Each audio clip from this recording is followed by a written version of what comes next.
जाहिर है हरियाणा और अरुणाचल में तो कांग्रेस सरकार बनाएगी ही, जैसे रुझान दिखाई दे रहे हैं, लेकिन महाराष्ट्र में टक्कर काफी कांटे की है।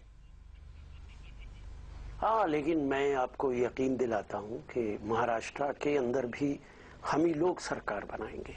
अभी जो ट्रेंड आ रहे हैं वो आप खुद ही कह रहे हैं कि सारे अर्बन एरियाज के ट्रेंड हैं। शिवसेना का एक महदूद इलाका है महाराष्ट्र के अंदर जहां उनका असर रहता है, और भारतीय जनता पार्टी का भी इसी तरीके का है। लेकिन महाराष्ट्र के अंदर भी कांग्रेस ही सरकार बनाएगी। जिस तरीके की राजनीति शिवसेना बीजेपी करती रही है, लोग उससे थक चुके हैं। अब वो बीजेपी के असली चेहरे को देख चुके हैं। सिर्फ महाराष्ट्र के अंदर नहीं बल्कि पूरे हिंदुस्तान के अंदर भारतीय जनता पार्टी दिन ब दिन कमजोर होती जा रही है। महाराष्ट्र में तो शिवसेना और बीजेपी का एक अलायंस है जिसकी वजह से थोड़ी बहुत ताकत उनके पास है, और वो कुछ इलाकों के अंदर कांग्रेस से जो आदमी साहब जो ट्रेंड्स अभी आए हैं उनमें जो राज ठाकरे की पार्टी है एमएनएस, उसको कोई बहुत ज्यादा सफलता मिलती हुई दिखाई नहीं दे रही। सिर्फ 2 सीटें हैं, एक पुणे की एक कोलाबा की, जहां पर उनके उम्मीदवार आगे चल रहे हैं। इस ट्रेंड को आप किस तरह से देखते हैं? देखिए, राज ठाकरे को मीडिया ने राज ठाकरे बना दिया था। राज ठाकरे की कोई बहुत हैसियत नहीं रही है, और मेरा मानना है कि इस तरीके के लोगों को जनता को नकार देना चाहिए। उनकी राजनीति देश को तोड़ने वाली राजनीति है। उनकी राजनीति देश के लोगों में भेदभाव करने वाली राजनीति है। नफरत की राजनीति ज्यादा दिन कभी नहीं चलती। जी बिल्कुल, हम उम्मीद करते हैं महाराष्ट्र के लोग अगर उन्हें नकारते हैं तो बहुत करते हैं, शायद जनता उनका साथ न दे।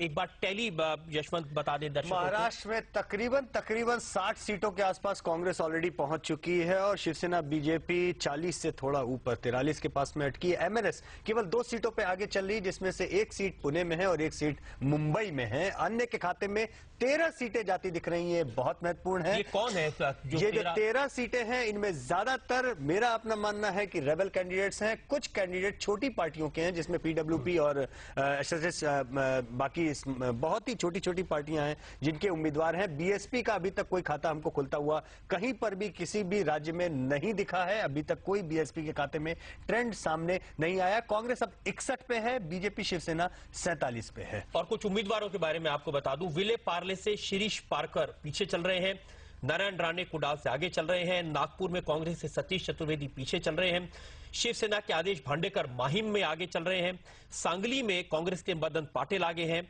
और पुणे में मैं आपको बताया एमएनएस के रवि धांगेकर आगे हैं, और कोलाबा में भी एमएनएस के उम्मीदवार आगे हैं।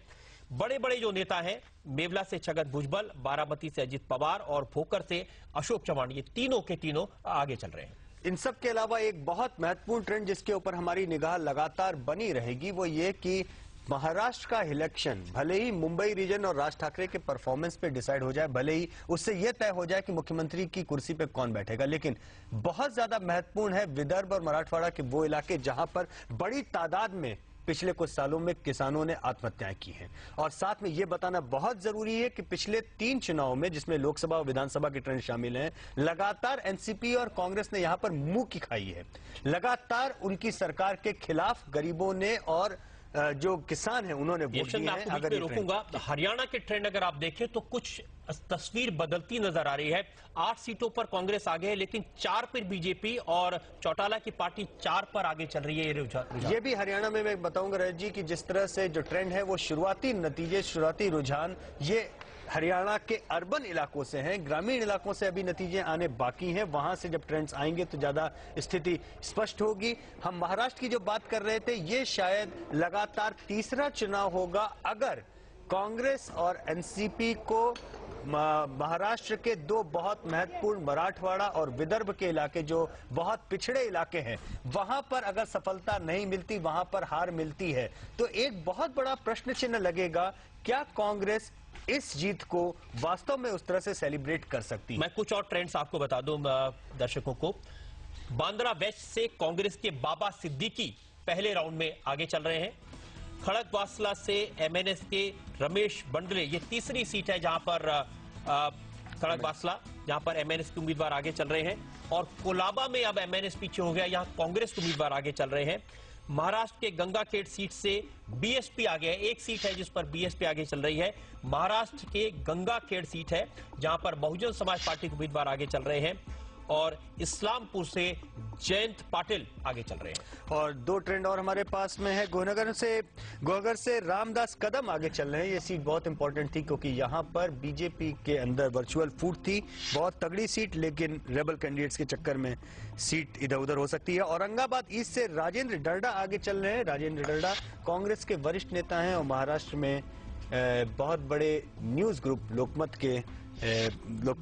लोकमत उनका माना जाता है। और वल्लभगढ़ हरियाणा से कांग्रेस आगे इस समय चल रही है। नितिन राउत आपने देखा इस समय आपकी स्क्रीन पर उनका चित्र दिखाई दे रहा है। और अब से थोड़ी देर पहले महाराष्ट्र कांग्रेस के अध्यक्ष माणिकराव ठाकरे से हमारी संवाददाता सुचरिता कुकरेती ने बात की है। सुचरिता से क्या कहा माणिकराव ठाकरे ने, ये एक बार सुन लेते हैं। महाराष्ट्र असेंबली के लिए ट्रेंड्स आने शुरू हो गए हैं। इस वक्त हमारे साथ महाराष्ट्र प्रदेश कांग्रेस अध्यक्ष माणिकराव ठाकरे हैं। ठाकरे साहब, कांग्रेस के लिए क्या उम्मीद है? कांग्रेस राष्ट्रवादी जो हमारी आघाड़ी है महाराष्ट्र के अंदर, उस पर हमें पूरी उम्मीद है कि गवर्नमेंट हमारी आघाड़ी की आएंगे, उसमें कोई दो राय नहीं है। और मैं समझता हूँ कि अच्छी तरह पोजीशन में हम आ जाएंगे, और बाकी जो पार्टी जो हमें सपोर्टिंग है वो भी हमारे पास आएंगे। और जो हमारी विचारधारा वाली जो भी लोग हैं आज की तारीख में, जो इंडिपेंडेंट में आएंगे या कोई भी आएंगे, वो भी हमारे साथ आएंगे।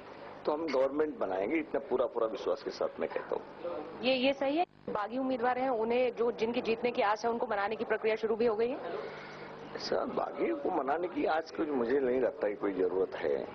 तो उसमें जो बागी जो कांग्रेस राष्ट्रवादी के विचारों वाले जो लोग हैं वो साथ में जुड़ेंगे, वो गवर्नमेंट चलाने के लिए भी साथ में आ सकते हैं। जो हमारे विचारधारा वाले बाकी पार्टी है, छोटी छोटी पार्टी, वो भी हमारे साथ जुड़ेंगे। मुझे नहीं लगता कि कोई बीजेपी की तरफ वो जाएंगे। उनके विचार वाले बहुत ही कम लोग हैं, और मुझे नहीं लगता कि उनपे वही गवर्नमेंट आने की उम्मीद उनकी है।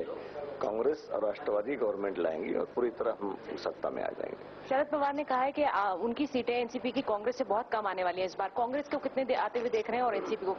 नहीं, देखिए, मुझे नहीं लगता कि एनसीपी की कुछ ज्यादा, एनसीपी की अच्छी पोजीशन है पूरे महाराष्ट्र के अंदर, और कांग्रेस अच्छी पोजीशन में आएगी। और हम दोनों मिलाकर, और जो भी हमारी पार्टी जो भी साथ में आने वाली पार्टी, विचारधारा वाली पार्टी से, वो साथ में आएंगी। इंडिपेंडेंट में हमारे जो विचार वाले हैं वो भी साथ में आएंगे सरकार चलाने के लिए, गवर्नमेंट बनाएंगे, इतना मैं पूरे विश्वास के साथ कहता हूं। सामना की जब बात की, हमें बाल ठाकरे ने कहा असली ड्रामा कांग्रेस में अब होगा जब रिजल्ट आएंगे मुख्यमंत्री को लेकर। इसमें तो सभी को पता है कि कांग्रेस में किस तरीके से मुख्यमंत्री का है। सभी जो एमएलए आएंगे उनका सेंस लिया जाएगा, और सेंस लेने के बाद हमारे हाईकमान फाइनल करेंगे किसको मुख्यमंत्री बनाना है। इसलिए कोई बात है या कोई किसका नाम है, किसका नाम आ रहा है, कोई उछाल रहा है किसी का नाम, कोई दम नहीं है। तो कांग्रेस की सरकार आएंगी और मुख्यमंत्री कांग्रेस का बनेगा। कमेंट इसके बारे में डिसीजन लेंगे। और आप भी दिल्ली गए थे, आप दावेदार हैं मुख्यमंत्री पद पे? कोई दावेदार वगैरह नहीं, तो मैंने स्पष्ट रूप से कहा है कि कोई दावेदारी की बात नहीं है। जब चुन के आएंगे उन क्या कहना है उनका सेंस लिया जाएगा, और उसके बाद फाइनल करेंगे।